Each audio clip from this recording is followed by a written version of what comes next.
You are listening to the Becoming the Wealthy You podcast with Jermaine Foley.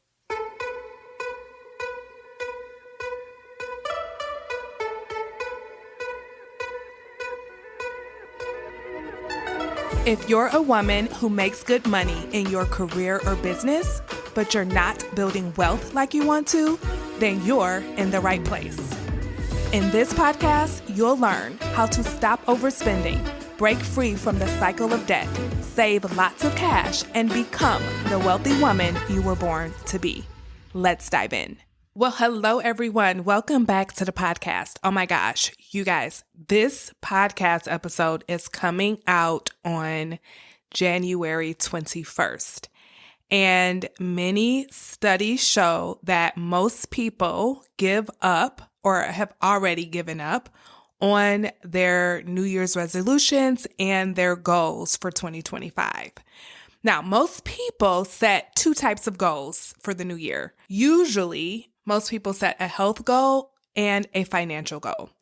And so this episode is all about helping you to stay the course and not let yourself be one of the many people that fizzle out and give up on their goals on January 19th. So even if you kind of gave up already, it's not too late to get back on track and recommit. So I have one of my coaching colleagues with me, Elizabeth Sherman, and she is a life and health coach. And she's going to share with you the 8 basic habits of healthy people. You all, habits number 7 and 8 are gold. If you just do those 2 things, you will see such gains in your health. If you want to lose weight, you will see some weight loss. Those 2 habits are game changers. They have been game changers for me, and I believe they can be game changers for you. So I'm so excited to share this episode with you. Elizabeth is going to help us get back on track with our health, and I have something super special for you that will help you get back on track with your financial goals. Now, here's what I know for sure. Overspending, impulse spending, and emotional spending are the reasons why so many women who make really good money in their careers or businesses still struggle financially. When you really think about it, you know that you make good money, but you're always wondering, where is it going? And it's usually going out the window. It's going on impulse purchases. It's going towards overspending on things and not really even realizing you're doing that. And then also using your money to cope with your emotions. That's emotional spending. And listen, whenever you use your money to get rid of negative emotions like boredom or stress or frustration, whenever you're used to doing that, you are setting yourself up to never, ever be able to build wealth because it is not your money's job to make you feel better. That's an inside job. And that is why I knew that I had to create a course that would help you with your spending. Because once you get your spending under control, you open up the floodgates to be able to build wealth, to be able to save significant money. I know some of you have goals to save 10K or 20K in your savings, in your life happens funds or your emergency funds, right? And overspending is preventing you from doing that. And it's also keeping you stuck in the cycle of credit card debt. So once you can get your spending under control, you can save more, you can get out of credit card debt, and you can start investing more. And you can just really start using your money in a way to add value to your life instead of adding stress to your life. Because the truth is, overspending, impulse spending, emotional spending adds way more financial stress than almost anything else. So with that, I am excited to share that you can purchase the Stop Overspending course right now. It is a self-study course that you get immediate access to when you sign up. When you sign up, you'll get an email that sends you all of the details and your login information, and you can get started right away. Now, here's what you're going to get when you enroll. First, you're going to understand why you overspend and how to stop. This is the psychology of overspending, because the truth is, until you shine a light on why you're doing it, then nothing will change. But once you see it, you can't unsee it. And so we're going to do that first. And then you're going to learn the skill of spending money without sacrificing your financial goals. This course is not about going on a strict budget. It is not about deprivation and restriction. It is about spending money on things that really matter to you, that truly matters to you, that really bring you joy, and no longer spending on things that don't. Random things that really add nothing to your life. Then you're going to learn my signature money management system that is so easy to use. And I really lay it out for you clearly. I even give you infographics and things like that so you can learn how to set up your money exactly the way I do. You don't have to do a bunch of tracking. You don't have to, have all these complicated spreadsheets, or you don't even need an app if you don't want one. And I'll show you exactly how I handle my money every single month and how I teach my clients to do it as well. The bottom line is this course is going to set you up to be able to build wealth. You're going to get so many tools, concepts, and strategies around reprogramming your brain, around changing your habits, around just thinking differently and acting differently, and learning, most of all, how to manage your emotions outside of spending. It is not your money's job to make you feel better. And when you can get that peace, I'm telling you, you are going to free yourself from so much financial stress, and you're going to free yourself to be able to build wealth on a consistent basis. Now, I have priced this course very affordably because I want anyone who struggles with overspending to be able to get it immediately. I even have a flexible installment option for whoever wants to take advantage of it. So if overspending is an issue for you, you are invited to purchase the course and go ahead and set yourself up to still be able to make 2025 your wealthiest year yet. Because once you get a hold of your spending, then the world is your oyster. So to sign up, all you got to do is go to jermainefoley.com/SOS. That's Jermaine with a G, Foley.com/SOS. And of course, you can go to the show notes and click on the link. It will be right there for you. One more time, that's jermainefoley.com/SOS. And SOS stands for Stop Overspending.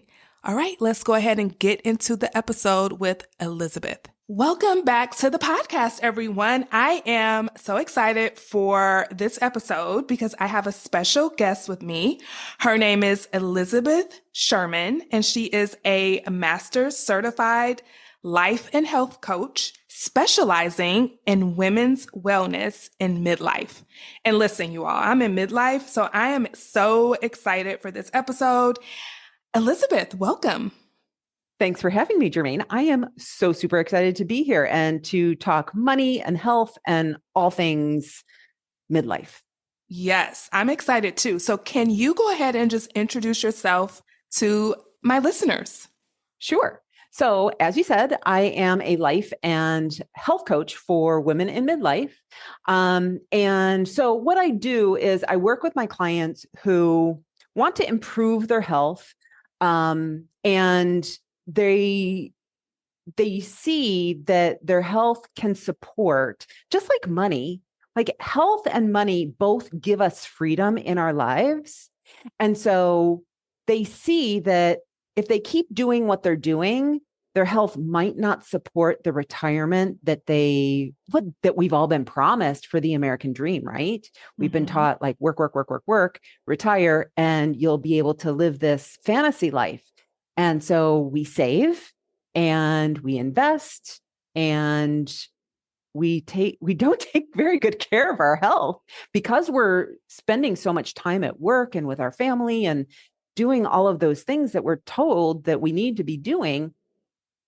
And then at some point, we start to notice that the dinner conversations start to change, where we were talking about how cool and hip we were going out to, concerts and staying out all night. And now we're like, oh my gosh, it took me 3 days to recover from that party.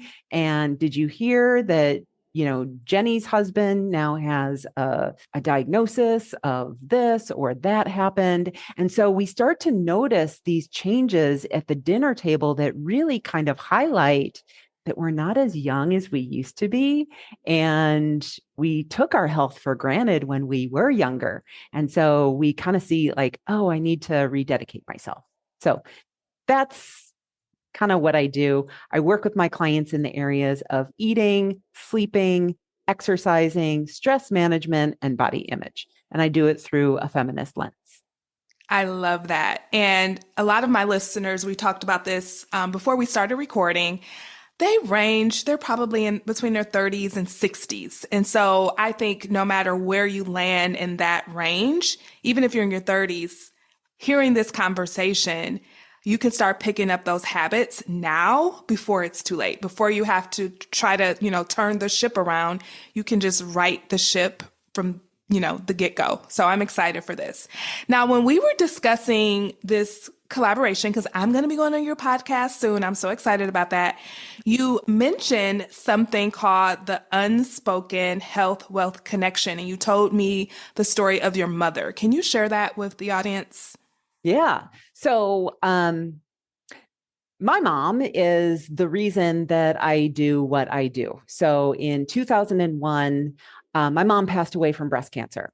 And I remember actually being in the hospital with her and talking to her doctors and just being able to see that if I didn't do something in my life, if I didn't make a change, that I was witnessing my future.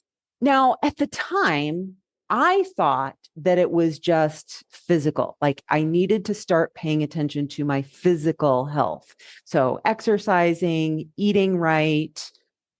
My sleep was always pretty good at that point because I was 33 years old and we take our sleep habits for granted at that point. But so I thought it was all around weight. I thought that it was all around physical health. And we both went to the same life coach school. And it wasn't until I started doing life coaching, and I can talk about how that fits in with the physical health in just a second if you're interested. But it wasn't until I started doing that work that I realized that I also needed to really change my mental health and my emotional health as well, that those things could also be contributing to disease and just an unhealthy life in general. Yeah. Awesome. And you also talked about how she was a CPA and she had her finances under control and how you just had an aha moment with that.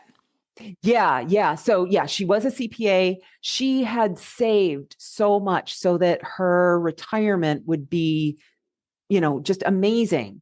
And she was 63 years old and she passed away. And so, yeah, like that was my awakening also, that like, it doesn't matter how much money you have, that if your health doesn't support your life, it, your wealth doesn't really mean anything for you. Yeah. And so it kind of brings into focus your health and your wealth. Like they're both really important. Mm-hmm. And you really can't enjoy one without the other, you know? True. And Yeah. so that's the conversation I kind of want to have with you today is like, how can our listeners, the ladies listening to us right now, really take care of both? I have something called the do both method, which is, build wealth and enjoy life at the same time. But we can even use that for how can you, build wealth and take care of your health at the same time as well. Yeah, exactly. Because I think that far too often we have this perfection mentality, right? When it comes to either finances or with our health, that if I'm not going at 100%, why even do any of it? And I'm sure that, you promote that just start where you can, that it all adds up, and that as you do better, quote unquote, you will be able to move on to like investing or doing the more upper tier level type behaviors. Absolutely. I teach, progress over perfection all day Mm-hmm. long because I think perfection is I used to actually pride myself on being a perfectionist until I Mm-hmm. started running a business. And then I'm like, oh no, this is not going to work. And I also noticed for my own financial journey that that was one of the things I had to let go. I had to let go of perfectionism.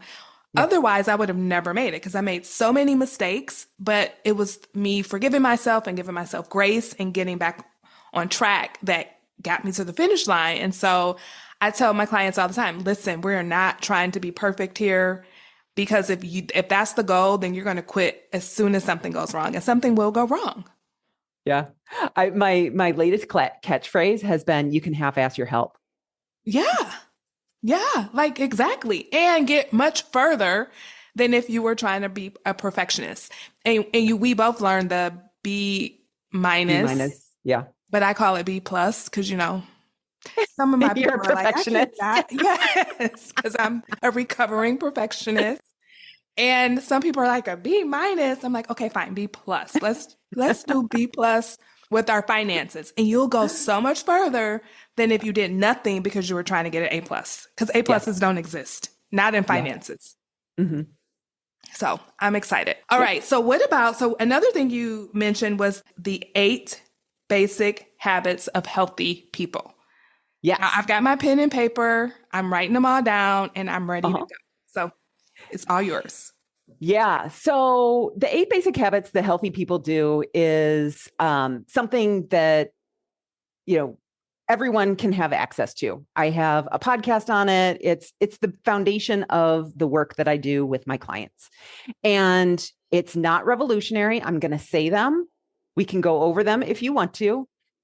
And none of them are dropping like, oh my God, I've never heard of that before. Tell me more. So, ready? Yes.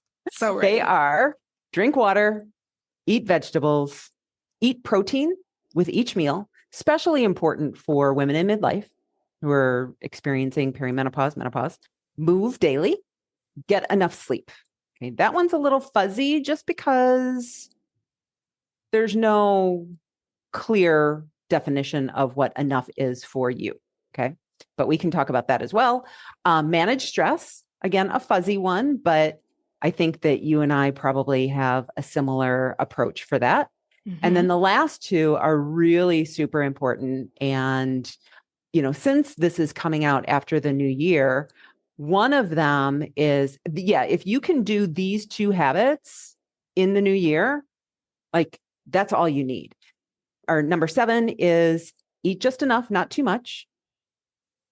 And number 8 is limit treats. Ooh, this is right after the holidays. Yeah, But I love these. Okay, so of course we have to go a little deeper into each one because they're sure. all like you said, this is nothing that we haven't heard before, but are we doing them? Exactly. Yeah. Like I think when people look at the 8 basic habits, they're like, oh, that's too basic, right? But I have coached thousands of women in midlife, and you do not need a diet. If you can do these 8 basic habits, you will not need to jump over fences and do intermittent fasting or, keto or vegetarianism or any of those crazy diets. If you have the 8 basic habits and you are doing them, then that is like the foundation of perfect health. And then if you want to, and one of the things that we hear about, sorry, I interrupted myself, but one of the things that we hear about is, for women, most of us want to lose a little bit of weight. You've probably heard the statistic that says 97% of people who lose weight will regain it within the next 5 years. And I think that that's because we've done these crazy diets without having the basics in place. And so that's why I am so just firm about these 8 basic habits are all you need in order to have a healthy life. So yeah, let's go through them. Number 1 is drink water. So the guideline is not 8 glasses of 8 ounces. Okay. I don't know who came up with that. I don't know where it came from. I have 2 different guidelines for you, and you can pick which one you like. One is if you're looking for a total number of ounces of water, you can take your weight, divide it in half, and that is the number of ounces that you should be drinking. So, like, for example, if you are 150 pounds, you would divide that in half, 75. You would aim for 75 ounces of water per day. I love that. That's such an easy formula. Yeah. Such an easy formula. So take your weight, divide it by half, and that's how many ounces you should drink. Yeah. Before we go on to two, I wanted to just piggyback off of something you said earlier. You're like, you don't need a diet. Well, one thing I always say is that money and health, they have parallels. And so many times when people want to lose weight or get healthier, they think they need a strict diet. Mm-hmm. And the same thing with money when they think, Budgeting. Oh my gosh, I need a strict budget because I overspent. I did all these things. And I always say, no, you do not. Because strict budgeting doesn't work. It backfires. Just like a strict diet wouldn't work, or most diets don't work at all. So I love that you said that. I just wanted to draw that parallel between the two. I was going to give you another metric, and that is look at the color of your urine. So at the beginning of the day, it'll probably be a little bit darker. It should be almost clear by the end of the day. So that gives you an idea if you're drinking enough, because there are other things that have water in them. So like fruits and vegetables also have water in them, like lots of foods. And so just be aware that we want our urine color to be pale yellow at the end of the day. Okay, what about veggies? Number two. Vegetables. So I really like using your hands as serving sizes. And so the habit is really eat a vegetable, eat something green once in a while. Now, one thing that I notice is that many of my clients say that they love vegetables, but then one of the first things that we do, which I'm sure you do too, is we track exactly what we're eating for like a week, just so that we have a good idea. We think that we're drinking a lot of water. We think that we're eating a lot of vegetables. But if we actually track how many servings of vegetables we're eating in a day, many of my clients realize that even though they love vegetables, that they don't eat as many as they think. My theory is, or I don't know if it's a theory, but my catchphrase is that I've never accidentally drank too much water, and I've never accidentally eaten a vegetable. Both of those things are things that we have to plan for and we have to do intentionally. So going back to the hand signal or the hand sizes, a serving of vegetables is about the size of one of your fists. So like a tomato or a serving of broccoli or asparagus or something like that. Now, if we're talking about leafy greens like spinach or kale or lettuce, that's 2 fists. So I recommend that you, again, look at how many you're eating right now, and then just add either a half or 1 serving per day until it gets easier. And then instead of going to like the recommended dose of 6 per day, because that's going to be really uncomfortable, especially if you're only eating like 1 serving right now. But so add like 1 extra serving per day, maybe even a half, like really inch your way into better habits. And you'll eventually get there. Okay, awesome. I love that. And yes, we don't necessarily, we track for sure in a different way. Yeah. It's always different depending on, what you're working on. So one of the things we do, to your point, is we look back, because people, they don't necessarily know where their money has been going. And so we have to look back to see, and they think, I'm not making enough or whatever. But what's truly happening is they're spending it on random stuff. And just like your people might think, oh, I know I'm eating my vegetables because I love them. When you really track and look back, you're not. Yeah. Right. Well, but like the same thing, like if you were to say, okay, so I want to spend this much on housing, I want to spend this much on entertainment, like it doesn't make any sense to come up with random numbers for those categories if you don't know what you're spending right now, because something may be too much or too drastic of a change, right? Mm-hmm. Yeah. Absolutely. All right, so let's go on to number 3. Number 3 is eat protein. And this is something that I think a lot of women struggle with. For some reason, I don't know why, but we tend to think of food as like feminine or masculine. And we have this idea that protein is masculine. And I think it has something to do with like men grilling and eating steak and potatoes. And so women kind of shy away from that and really gravitate towards vegetarian type lifestyles. And obviously, there's nothing wrong with vegetarian type lifestyles if you're eating lots of vegetables. However, what tends to happen is we tend to gravitate towards starches and sweets and those types of foods, thinking that we're better off.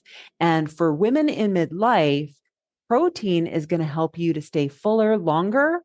And it's also going to be a really great way of managing your weight, because as we get older, as we move out of the reproductive years, 2 things happen in our bodies. One is that our bodies become more sensitive to insulin. And so if we eat a lot of carbohydrates, our blood sugar will rise and our body will release insulin in order to take it out of the bloodstream and store it.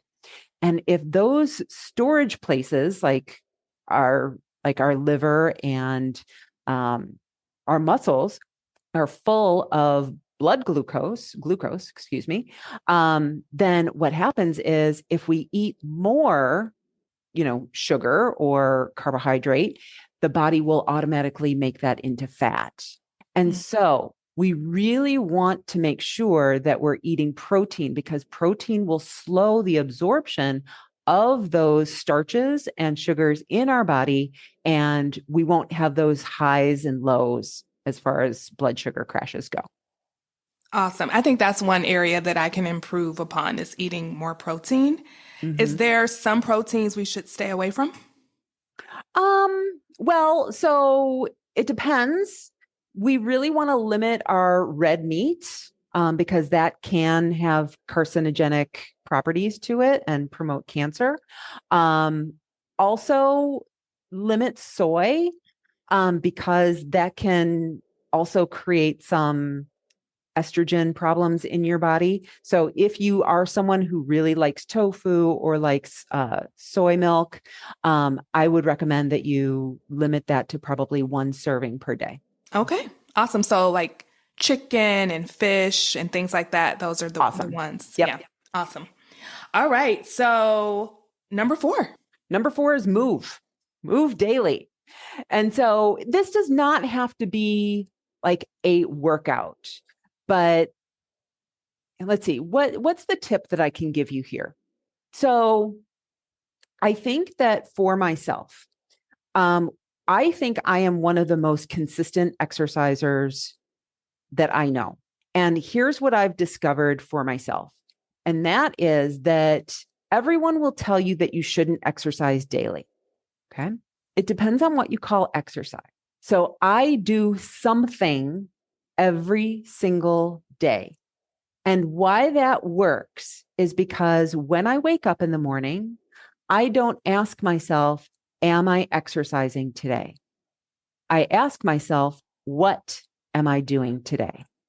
Am I strength training? Am I doing yoga? Am I walking? Am I meditating?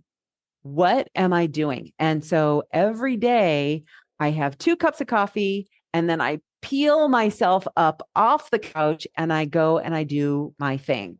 And so that's probably the thing that I want to share most with the listeners is take time out of your schedule, put it on your calendar, and then block it out. And if you do it every single day, again, I'm not talking about killing your body in strength training right now, every single day. I'm talking about taking time for yourself and activity every single day. Okay. Yeah. And this is another one I can work on. Yeah. I think of all of them, 3 and 4. So for me, I think the emphasis on not killing yourself or not going ridiculously hard if you haven't in a while. And I think that's what I tend to do. I Mm-hmm. tend to say, I'm going to go work out. And then I go crazy and then I feel sick and then I don't want to do it anymore. Yeah. Yeah. So I like what you're saying, like just do something. And instead of asking, am I going to work out? Like, okay, what am I going to work out today? And I have so many things I could do. Yeah. Anything that just gets your body moving and not like you're going hard. I think that's a good way to really look at it. Thank you for sharing that. Yeah. I mentioned earlier when we were talking about protein, that there are two things that change in a woman's body as she hits midlife, that she becomes more sensitive to insulin. The other thing is that she becomes more reactive to stress. And I think that it's really important that we don't look at exercise as a way of burning calories. Okay. Mm-hmm. That exercise is actually a way of relieving stress. However, we have to be really super careful and listen to our bodies as we get into this phase of life, because we can no longer do the hour workouts that we used to do as 20 and 30-year-olds. And so for me, I actually only exercise for 20 minutes a day. I do it hard. I get my heart rate up. I lift weights at the same time, and then I'm done. And so I think that it's really important for women of this stage of life to start listening to your body and be aware that as we age, our body can't keep up with it like we used to. Such a good tip. Thank you. Thank you. All right. Number 5. All right. Sleep. Yeah. I don't know how many times I've heard I'll sleep when I die. And that just is not serving us. Like, we need sleep. Now, here's what's also interesting about midlife is that you probably are starting to notice that even though you're not doing anything differently, that you are becoming a little bit more sensitive in terms of how you eat and drink and how it affects your sleep. So, like, for example, many women in midlife, myself included, find that if I have 1 or 2 glasses of wine, that I can probably kiss a really good night's sleep goodbye. And so just be aware that everyone needs a different amount of sleep. You probably know what that is, but your eating habits and exercise habits will definitely impact how you sleep. So good. So far, I'm a pretty good sleeper. I do know that, I notice myself waking up in the middle of the night sometimes, but it's Mhm. usually pretty consistent. So I feel really blessed with that right now. So Yeah. Yeah. awesome. Do Harness you it. have any tips for anyone who's having trouble sleeping? The thing that I could probably suggest is two things. One is, I was talking about blood sugar before. I was talking about carbohydrates and blood sugar. So you can play around with the amount of carbohydrate that's in your last meal of the day and see if that impacts your sleep quality. And so you can also tell if, like, for example, I talked about alcohol. So notice what types of foods are interrupting your sleep. So those are probably the big ones. Yeah. And I'll just add one that I know for sure keeps me up is the cell phone. Oh, If I yeah. have that bright light, I'm not sleeping. I'm not sleeping at all. And they do have on most cell phones now where you can dim the light if you have to be on it. But that's one thing that I know for me keeps me up if I have that bright light on, an Yeah. hour or two before bed. I have completely forgotten. Yeah, there are so many people who are addicted to their phones in the middle of the night. If you wake up in the middle of the night, do not turn your phone on. Please do not. Do it for yourself. Like, when I get up in the middle of the night to go to the bathroom, I don't even want to know what time it is, Mm-hmm. because I know that then my brain will start spinning about what time it is. So, like, I do as little stimulus as possible. I get up, I go to the bathroom, I come back, and I try to just relax and go back to sleep. Yeah. And I remember I went through about almost for 30 days where I wasn't able to sleep because something horrific happened to someone that I knew. Mm-hmm. And I just had to say, okay, fine. Even if I'm not sleeping, at least my body is resting. Yeah. Right. Because I found myself doing what you just said not to do, like picking up the phone and things like that. And I'm like, nope, I'm just going to lay here, have the TV on, quietly. Sometimes if I'm just like really awake, just for some entertainment. And that kind of helped me to go to sleep. But yeah, figure out the things that are keeping you up. And Yeah. then, stop doing those things if you can. Yeah. And I will also say that if my client has a really bad night's sleep, I would prioritize sleep over exercise. So if it's a choice between having sleep and sleeping in past your workout versus getting up at your prescribed time to go work out, I think sleep wins all the time. For many of my clients, when they have sleep problems, that's actually, even if they're not coming to me for sleep problems, that's the very first habit that we work on because it becomes a domino to everything else.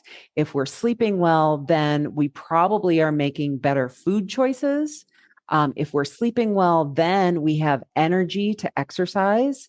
We're managing our stress better because we're not snappish. We have better emotional regulation. It's just such an important health habit. Yeah. I agree 100%. And speaking of stress, that's number 6. That is number 6. I'm going to go back to my story. And that is when I first started in health and wellness, I started out as a personal trainer and nutritionist.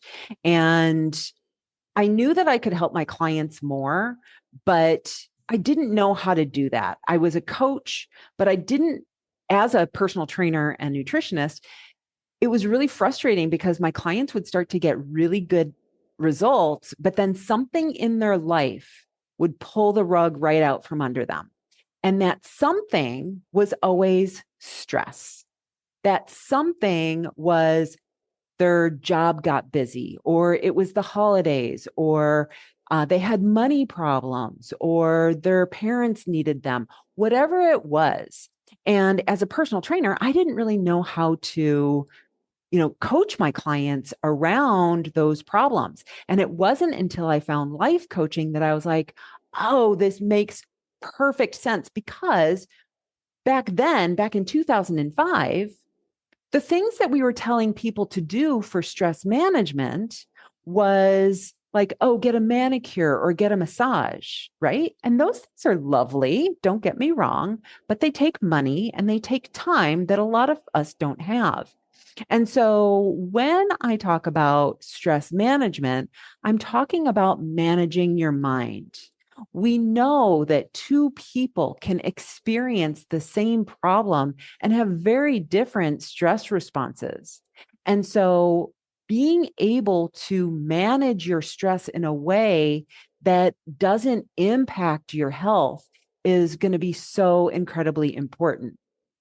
When we make a plan to have dinner or exercise or do whatever it is that we know is the healthy thing, the reason that we don't do it isn't because we don't want to, but it's because we feel overwhelmed or we feel stressed or we feel tired, which then gets in the way of us doing the thing that we know is good for us.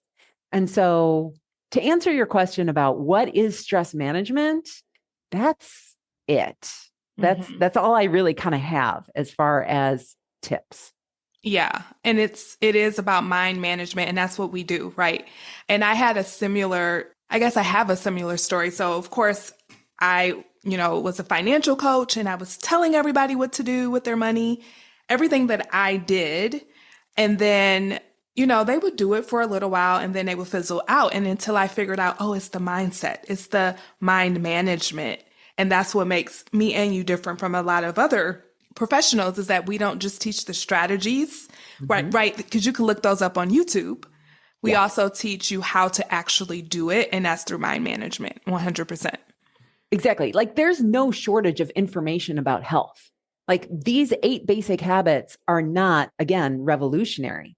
Like you can go to the school of YouTube and Google University and find all of the things to do. The question is, why aren't we doing them? And the reason why we're not doing them is because of stress. Yes. Yes, yes, yes. Okay. We're down Okay. to the last two. Woo. Number 7. Yeah. Number 7 is eat just enough, not too much. So, when I went through, I had hired my own coach. And when I was going through this process, and I thought that I was eating like a normal amount. I didn't realize how many extra calories. And I don't really like talking about calories, but when we're talking about food, we're talking about calories. I didn't realize how much extra food I was giving my body that it really did not need. And so it wasn't until I started doing this habit that everything changed in my life. I started noticing, well, first of all, this grief around. So I used to make my husband and I these beautiful New York strip steaks, and each of us got one. I mean, they must have been 16 ounces each. And when I started doing this, eat just enough, not too much, the guideline was take 20% off of your plate because the eye can't see it. And so I decided to cut my New York strip in half. And I remember seeing this steak on the plate and knowing that if I wanted more, I could have more, but that this was all I was allowing me for right now. And I remember just feeling this grief come over me just because I wanted the whole thing because that's what I was used to. And so with this habit, it really highlights a lot of the emotional connection that we have with food. I started to notice when I was standing in front of the pantry and wanting to eat, even though I wasn't hungry. I started to notice when I was out to dinner and they would put that basket of bread or chips down, and I didn't even want them because it wasn't good bread, but I still wanted to eat it. All of those things that bubble up within ourselves. That's what this habit highlights. Yes, and that's where the real coaching begins, right? And I have Exactly. something similar with my clients. They get money that they can spend however they want. I Yeah. make sure that is the case because strict budgets don't work. Mm-hmm. But what happens when you just want to spend that money really fast, or when you do spend that money and you still want to spend more? That's where all the real work comes up. Yeah, Yeah, instead exactly. of pacing yourself, instead of still making thoughtful choices with your money. And that's my favorite part to work with people on, is like having those urges and Yeah, learning how to let them be there without giving into them. yeah. And there's a saying that how you do one thing is how you do everything. And so once I figured out my money, I had some wins with health too, because I used to eat a lot of sweets. So I'm really excited about number 8. But I used to eat a lot of sweets Mm-hmm. and I used to snack.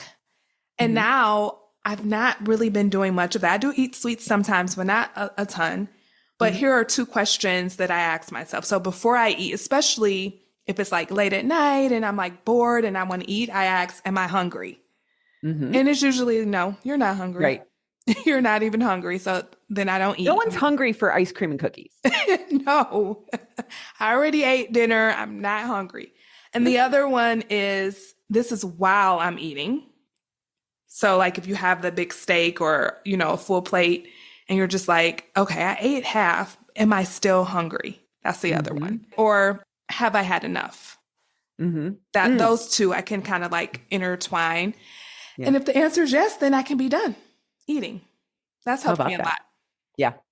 Well, it's interesting. When we moved down to Mexico, we used to, before we moved here, we used to buy a lot of stuff on Amazon. Like Amazon was showing up at our house every single day. And there was this period of time. So we sold everything in the United States and we moved down here with our 2 dogs. And there was this period of time, like 9 months, where I had to, and this might be more appropriate for the next habit, but there was a period of time where I had to, when I wanted to buy something, because I was used to like, I want it, I buy it. I want it, I buy it. I want it, I buy it. And so there was this period of time of 9 months where I had to evaluate, like, do I need this right now? Because if I don't, do I want to get rid of it in order to move, or is it going to come down to Mexico with me? And so that really got me kind of out of that instant gratification for buying things. It was amazing how that also created a lot of emotional, like, I don't want to say resentment, but just, yeah, grief kind of also. Yeah. And that's where the, real work comes in. And that's why people can, know everything that they're supposed to do with their money or with their food and their health, but not do it because they don't know what to do with the grief. They don't know what to do with those emotions that come up. So they just continue living that way. Yeah. Yeah. All right. So I think we're on to number 8, the one I need the most. Yeah, I think this is the one. Well, so going back to, the statistic that I shared earlier, that 97% of people, when they lose weight and get to their goal weight, they regain it after 5 years. Now, we don't really know why exactly that is. I suspect that a lot of it has to do with the fact that when we go on diets, we swear off treats. We think, I need to be perfect on this diet until I get to my goal weight. And then once I get to my goal weight, we know intellectually that we can start adding treats back into our diet again. We know that we can, go out occasionally and have some pizza, or we know that we can, have ice cream with our kids or our grandkids, or we can have the holiday cookie. But I think that what happens is, for many of us, when we get to our goal weight and we add in that cookie or the pizza or whatever, that we don't know how much is enough and how much is too much. And so one of the things that I do with my clients is I teach them how to listen to their bodies. And when we have like one cookie, it tastes good, right? The problem is that many of us, we eat the cookie because we want to experience pleasure. But as we're eating the cookie, our brain is telling us, you're being bad. Cookies are bad. You're not supposed to eat this until you get to your goal weight.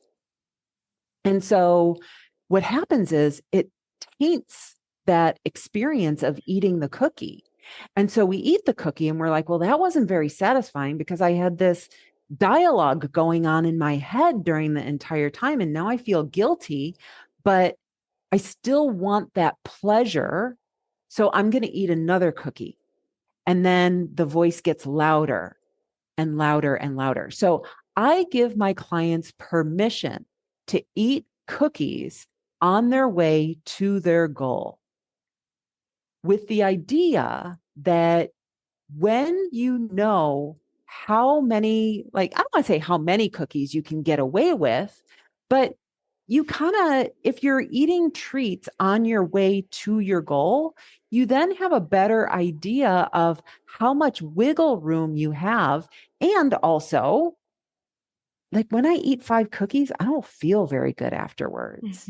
And so I don't want to do that to myself. So being able to think past the moment of eating the cookie and in the 10 minutes later, or if it disrupts your sleep, or if it's going to make you feel bad the next day, or any of that stuff. So yeah, limit treats is all about having treats, intentionally incorporating them into your diet so that when you get to your goal, you will be able to manage them with more control and never have to go on a diet ever again. Yes. When you were talking, I thought of something. When you're eating the cookie, right? You want the pleasure, but you're depriving yourself of the pleasure because you're, beating yourself up. And we don't even realize we're doing this. So maybe you can make a rule for yourself that if I'm going to eat the cookie, I'm going to enjoy this cookie. 100%. I think that's what I'm going to do from now on because, okay, I have a confession and then we're going to wrap this up. Have you ever heard of crumble cookie? I'm sure you. I have. I Oh my have not had one. This is so clever. Every week they have different cookies, right? And there's not one in my town, but when I go to a different town, I always stop in. And they had lemon cookie, and lemon is my favorite. And I got 2 little ones. So I didn't get the jumbo ones. I got 2 little ones. And I ate both of them in one day. But I know why I did that, because while I was eating the first one, I was telling myself I shouldn't be eating it. And so I had to eat the other one. So I bet I'm going to do an experiment. I bet if I let myself enjoy the first cookie, because it's a cookie, I can have a cookie. Yeah. Then I probably would save the other one for another time, or not even want the other one, if I just allow myself to enjoy it and not beat myself up while I'm eating it. Yeah, I think that's the way I need to eat cookies from now on. Oh my gosh, Elizabeth, this has been so good. So good. And, it's the brand new year. We're in 2025 now. Many of us have made these goals and we're in the thick of it right now. What would you say to people who have maybe some health goals they're trying to reach, and it's like a couple of weeks in and they're just already starting to feel the struggle? What would you say? Yeah. So first of all, I am going to recommend that you get the 8 Basic Habits guide and checklist. You can go to elizabethsherman.com/habits. And I have an outline of the 8 basic habits. And then at the end, there's a checklist where you can actually check off exactly what you're doing right now. So I recommend that for 1 week, you just track exactly what you're doing. And then the next thing you do is pick what I call the low-hanging fruit. So what is the easiest change that you can make, and do that? So it might be adding 5 more minutes to your workout. It might be adding another half serving of vegetables to your diet. It might be reducing one of your treats. So instead of having 5 Oreos every day at 3:00, you have 4. And so really lean into better habits. Don't try to do it all at once, because that's going to create too much discomfort. And then you're just going to be frustrated and throw it all away. So that's really the biggest thing that I can suggest. And, again, talking about a health first approach versus a weight loss approach means that when we are doing those things that we know are good for our bodies, not doing things because we want the payoff of weight loss. Then what happens is we start to focus more on our own behaviors, knowing that we're being good to ourselves, rather than doing it so that we can get a payoff. Because when you're looking at the scale for it to budge in order for it to validate that you're doing the right things, it just sets us up for frustration and resentment. Yes, so good. That's the perfect place to end. I will make sure to link that guide in the show notes, but I'm sure people want to stay connected to you in other ways as well. So let the people know how they can connect with you further. Yeah. So you can go to my website, which is elizabethsherman.com. I probably spend more time on Instagram. So my Instagram handle is elizabeth.sherman.coach. Everything from Instagram actually goes over to Facebook, but I find that things get lost over on Facebook. I really spend more of my browsing time over there, but I find that it's easier to connect with folks on Instagram. Awesome. All of those links will be below, and make sure you grab that guide. I'm sure it will help you to really stay focused on your goals this year. Let's make this year your wealthiest and healthiest year yet. All right. I will see you all next week. Bye-bye. Wait, before you go, have you checked out my free class? It's all about the steps you need to take if you want to build wealth without going on a strict budget. To sign up, simply go to jermainfoley.com/wealth class. That's Jermaine with a G, foley.com/wealth class. See you in there.